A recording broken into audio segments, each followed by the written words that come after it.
माता सीता के श्राप के कारण ही इन 5 लोगों की दशा ऐसी है।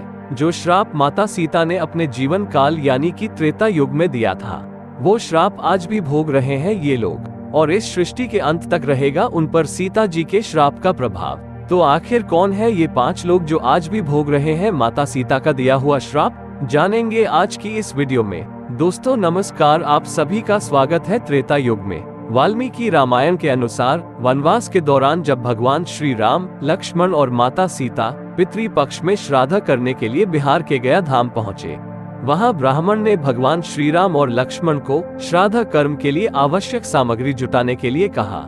इस पर भगवान श्री राम व लक्ष्मण नगर की ओर सामान लाने के लिए निकल पड़े। बहुत समय बीत जाने के बाद जब वे दोनों वापस नहीं लौटे, तब ब्राह्मण देव ने माता सीता से आग्रह किया कि पिंडदान का समय निकलता जा रहा है। ये सुनकर माता सीता की व्यग्रता भी बढ़ती जा रही थी, क्योंकि भगवान श्री राम और लक्ष्मण अभी नहीं लौटे थे। इसी दौरान दशरथ जी की आत्मा ने उन्हें आभास कराया कि पिंड दान का वक्त बीता जा रहा है। ये जानकर माता सीता असमंजस में पड़ गईं। तब माता सीता ने समय के महत्व को समझते हुए यह निर्णय लिया कि वो स्वयं अपने ससुर राजा दशरथ का पिंडदान करेगी। उन्होंने फल्गु नदी के साथ साथ वट वृक्ष, कौवा, तुलसी, ब्राह्मण व गाय को साक्षी मानकर स्वर्गीय राजा दशरथ का पिंडदान विधि विधान के साथ किया।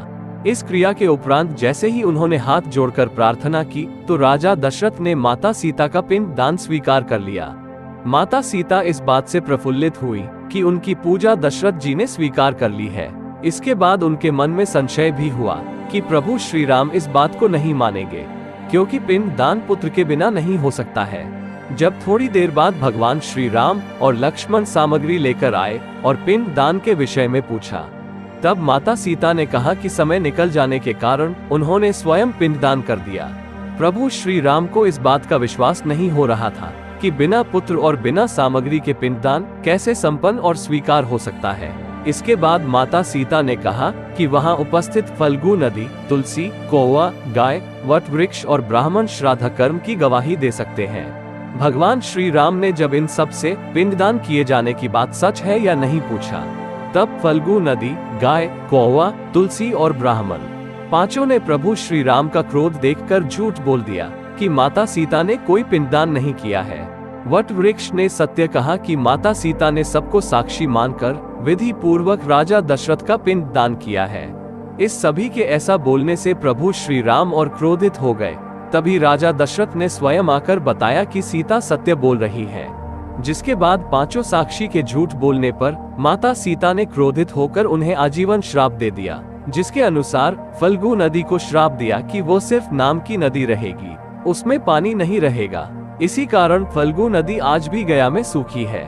गाय को श्राप दिया कि गाय पूजनीय होकर भी उसे खाने के लिए दर बदर भटकना पड़ेगा। माता सीता ने ब्राह्मण को श्राप दिया कि वो कभी भी संतुष्ट नहीं होगा, कितना भी मिले उसकी दरिद्रता हमेशा बनी रहेगी। इसी कारण ब्राह्मण कभी दान दक्षिणा के बाद भी संतुष्ट नहीं होते हैं। माता सीता ने तुलसी को श्राप दिया, वो कभी भी गया की मिट्टी में नहीं उगेगी। यह आज तक सत्य है कि गया की मिट्टी में तुलसी नहीं फलती। और कौवा को हमेशा लड़ झगड़ कर खाने का श्राप दिया था, इसीलिए कौवा आज भी खाना अकेले नहीं खाता है।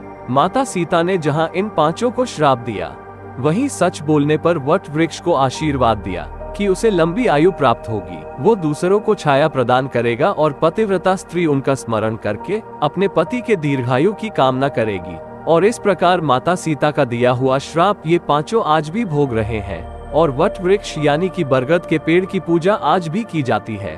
तो दोस्तों हम आशा करते हैं कि यह जानकारी आपको अच्छी लगी होगी। अगर अच्छी लगी हो तो वीडियो को लाइक करके शेयर जरूर करें, और ऐसे ही वीडियो देखने के लिए चैनल को भी सब्सक्राइब जरूर करें। वीडियो देखने के लिए आपका धन्यवाद।